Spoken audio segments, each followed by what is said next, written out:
대명사를 하는데 영어는 이제 명사가 계속 반복될 수밖에 없는 언어라고 그랬죠. 왜? 동사 앞에 있는 주어도 동사 뒤에 있는 목적어 전부 다 명사이기 때문에 즉 동사 빼고는 다 명사예요. 영어는.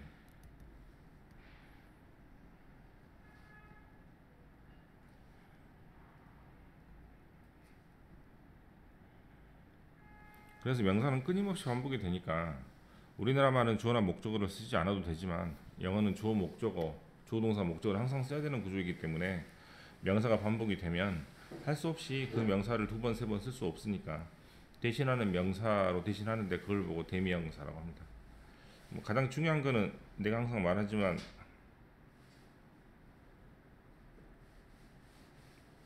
시를 그녀라고 해석하지 말라는 것이죠. 네, 독해할 때도 굉장히 중요한 것이니까 대명사가 나오면 잘 풀어서 해석하시면 되겠습니다. 인칭 대명사의 순서 이걸 왜 해놨죠? 두 개 이상의 인칭 대명사를 나란했을 때 2인칭, 3인칭을 1인칭보다 앞에 쓴다라고 되어 있네요. you and I 이렇게 쓴다는 얘기입니다. I and you 이렇게 안 쓰고 네. 그래서 1인칭을 뒤에다가 쓴다라는 얘기를 하고 있는 것 같고 일반적인 사람을 나타내는 we나 you나 they 같은 경우일 때는 말 그대로 해석을 하지 않아도 됩니다. 사람들이 말하기를 10번 이렇게 해석하면 되고 우리가 뭐뭐 해야 됩니다 라고 해석해도 되고 원은 한 사람은 등등으로 해석하면 되겠죠. 그래서 일반적인 전체 사람이라고 생각하면 되겠습니다. 이중소유격이 나왔네요. 우리 관사 시간인가 이따가 봐야겠는데 쓸 수 있는 명사 앞에는 반드시 세 가지를 쓴다 그랬죠. 뭐 쓴다 그랬어? 첫 번째로 관사하고 소유격하고 지시사를 반드시 써야 되는데 중요한 거는 뭐라 그랬냐면 이 셋 중에 하나만 써야 돼요. 즉 내 친구 한 명이라는 말을 쓸 때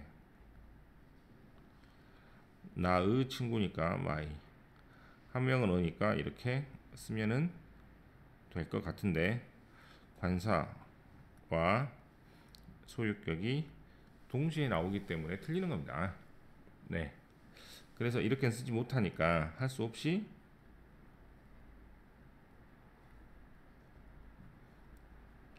우리나라 말에는 전혀 없는 이상한 구조를 취하게 됩니다. 이걸 보고 이중 소유격이라고 합니다.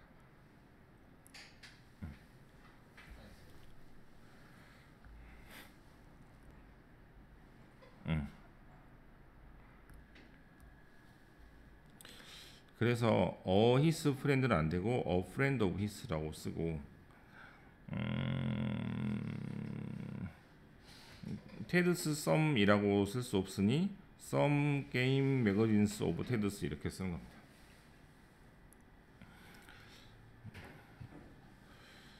그래서 어나 some이나 this나 that 등의 한정어가 명사 앞에 올 때는 소유격과 같이 쓸 수 없기 때문에 뒤에 뭘로 of 다음에 소유 대명사로 뒤에 간다고 생각하면 되겠죠. 그래서 얘가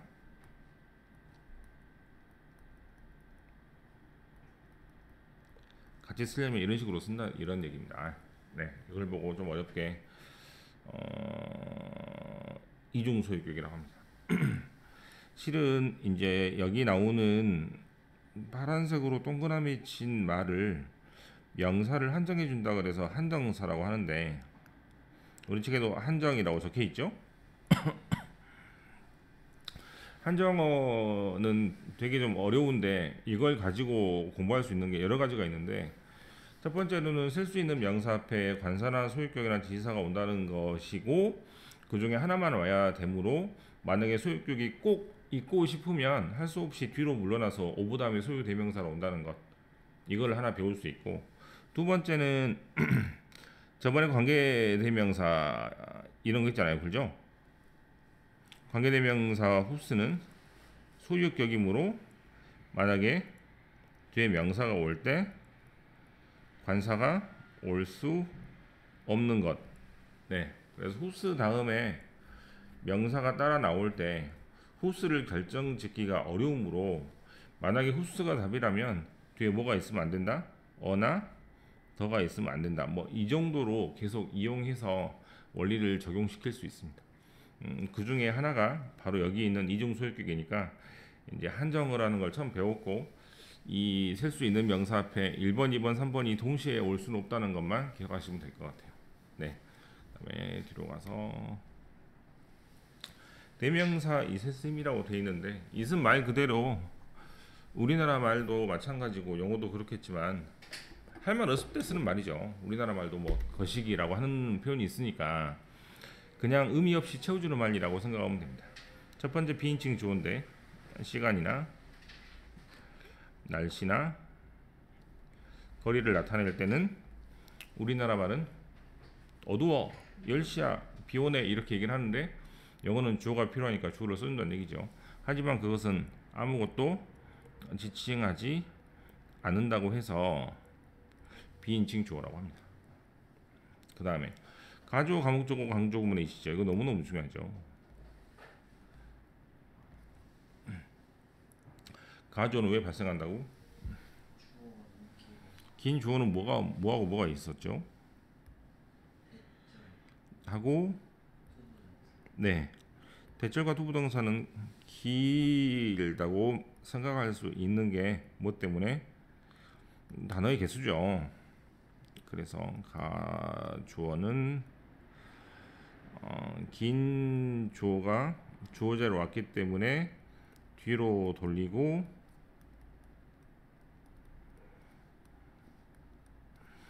비어있는 주어 자리에 의미가 없는 it을 가지고 채워주는 것을 보고 가짜 주어라고 합니다.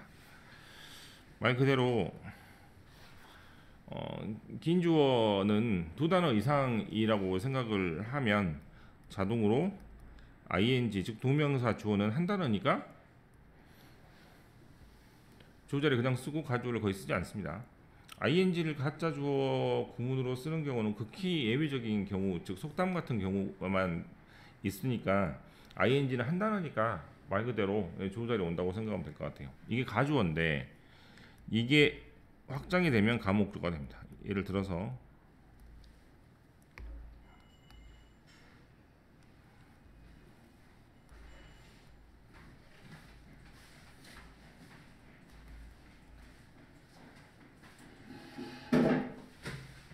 시험대가 아니요.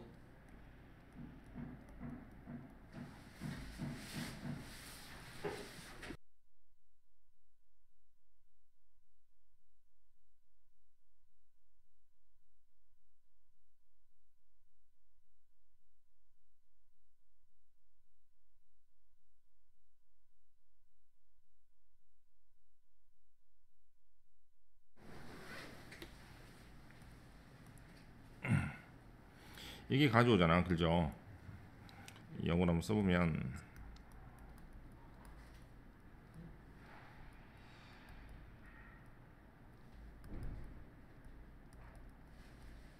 뭐 이렇게 쓰면 되잖아, 그죠?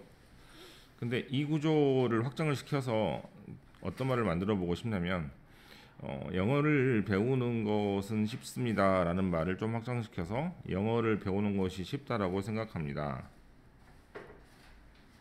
영어를 배우는 것이 쉽다라고 알았어요. 영어를 배우는 것을 쉽게 만들어 주었습니다. 이렇게 말을 확장을 하려고 그래. 그럼 저렇게 녹색으로 된 말을 확장을 하려고 하면 저 녹색에 있는 단어는 동사니까 동사는 주어 다음에 동사니까 맨 앞에 오잖아요. 그죠? 그럼 이거를 여기다가 써주면 되겠네. 맞습니까? 그래서 생각하다, 알게 되었다, 만들다 이런 단어가 오면 이때 it은 동사 뒤이므로 목적어 자리니까 가목적어라고 이름을 바꾸어주면 됩니다. 그 다음에 여기 나오는 동사는 동사 자리가 아니므로 밑에 있는 is나 다른 명사가 올 수 있기 때문에 이런 구조가 되는 거예요. 이걸 보고 가목적어라고 합니다. 가목적어는 앞에 나오는 동사가 정해져 있기 때문에 think나 find나 make가 나오면 뒤에 나오는 it은 가목적어라고 의심을 하고 해석을 하면 되고, 그 다음에 항상 끊어 읽을 때는 어디서 끊어 읽으라고 했기 때문에 접속사나 전치사 앞에서 끊어 읽으라고 했으니까 여기서 끊어서 읽으면 됩니다. 즉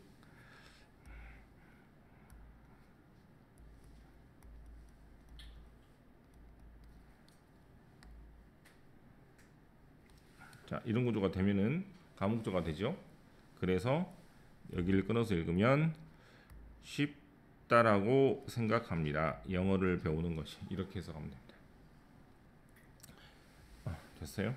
네. 가목적어 구조는 반드시 좀 적어놓고 공부를 잘 해야 되고, 가목적어는 아까 말했다시피 가주어가 확장된 구조이기 때문에 가주어에서 출발하는 것이 가목적어라고 생각하면 틀림없습니다. 시험에 나올 수 있는 게 굉장히 많은데 대부분 선생님들이 만드는 시험의 형태는 여기 있는 make는 사역동사라고 생각을 해서 목적어 다음에 동사 원형을 쓴다라고 많이 외웠기 때문에 여기 있는 투부정사의 모양을 동사 원형으로 바꾸면 되게 어려운 문제가 되겠죠. 가장 일반적인 형태입니다. 좀 틀려요. 응? 그것도 맞잖아요. 사역동사. 사역동사가 아니죠. 사역동사는 어떤 사람한테 시킨다는 말인데 뒤에 사람도 나오지 않고, 네, 구조가 완전히 다르죠.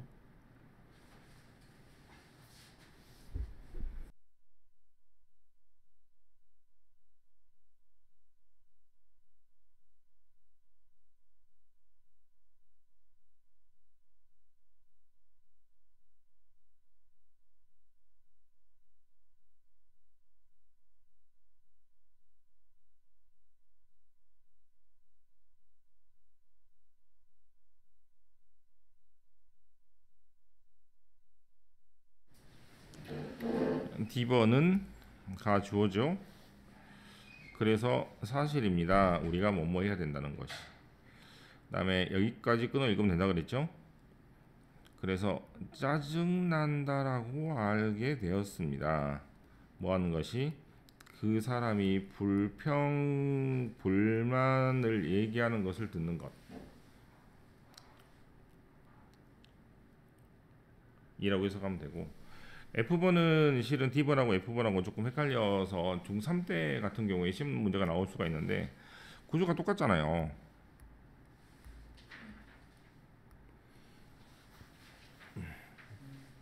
D번하고 F번을 구별하는 문제가 이제 중3 때 막 출제가 되기도 하지만 D번하고 F번을 구별하는 것은, 즉 강조 구문과 가주어 진주어 구문을 구별하는 방법은 한 문장으로 합쳐지는지 안 합쳐지는지 보면 됩니다.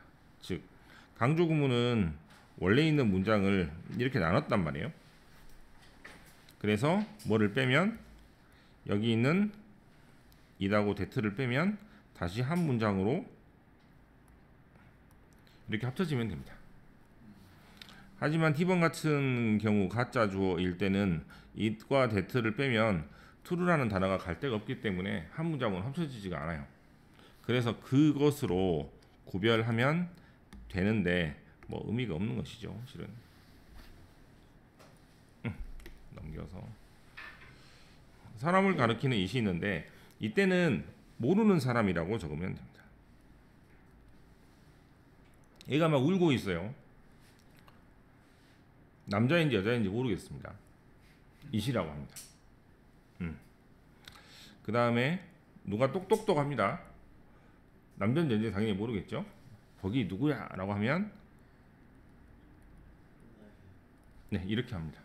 유라는 말은 사람의 정체가 밝혀져서 눈앞에 있을 때 당신이라는 말을 쓰는 것이지, 이렇게 문에 가려져 있거나 전화로 얼굴을 못 보는 상태라면 대부분 it을 쓰는 게 맞다라고 생각해서 뭐 통칭이라고 하죠. 마찬가지입니다. 그래서 어떤 사람이 노크를 하고 있으니 얼굴이 안 보이기 때문에 it이라고 하는 경우도 있고, 말 그대로 의미 없는 it이 될 수도 있습니다. 잘 지내, 위험해, 천천히 해, 뭐 할 때 싫어라는 말을 하면 영어에서는 타동사니까 목적어가 필요하므로 목적어를 쓰긴 써야 되겠는데 의미 없이 자리만 채워주는 it을 써가지고 나타낼 수도 있습니다.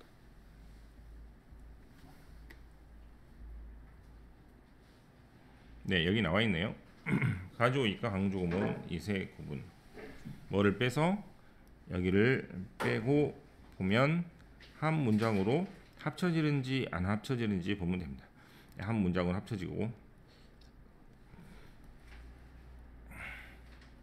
합쳐질 수가 없어요. 레포티드가 어디로 갈 수가 없습니다. 그 문장에 끼들어갈 수가 없기 때문에 A번 같은 경우는 회사의 사장님이 뭐 한다 사임할 것입니다. 이런 문장이기 때문에 한 문장은 합쳐지지만 B번은 이제 이거가 한 문장이고 그죠? 얘는 갈 데가 없으니까 말 그대로 그런 식으로 구분하면 될 것 같아요. it을 포함한 관용 표현이란 말은 습관적으로 자주 사용되는 것을 관용적인 표현이라고 하죠. This is it, that's it, let's call it a day. 아, 이런 거는 뭐 영어 시간에 들으면 되게 기쁜 말이죠. 끝낸다는 뜻이기 때문에. I got it, that's the way it goes. I can make it on time. Give it a try. I couldn't help it. 이 마지막 표현이 되게 중요한 것 같아요. 헬프가 돕다라는 뜻이 아니고 피하다라는 뜻이 있는데 그래서 이상을 피할 수 없다니까 어쩔 수 없었다라고 해서 특히 뭐 생활 영어에서 되게 잘 나오는 표현입니다. 어디에 나오냐고요? 생활 영어, 네, 대화문, 네,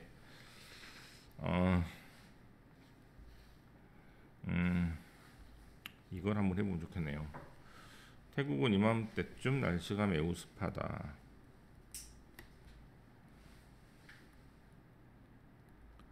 빈칭 주어죠. 말씀 저 어떡해요? humid라고 있습니다. 누군가 우리 집에 침입한 것은 바로 어젯밤이었다.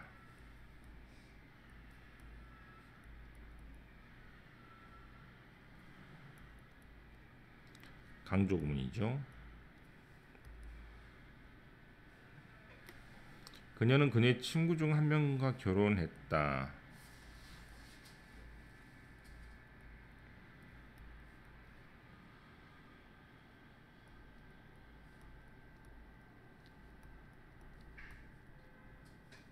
이중소유격입니다. 나머지 문제도 해보시면 되겠고 끝.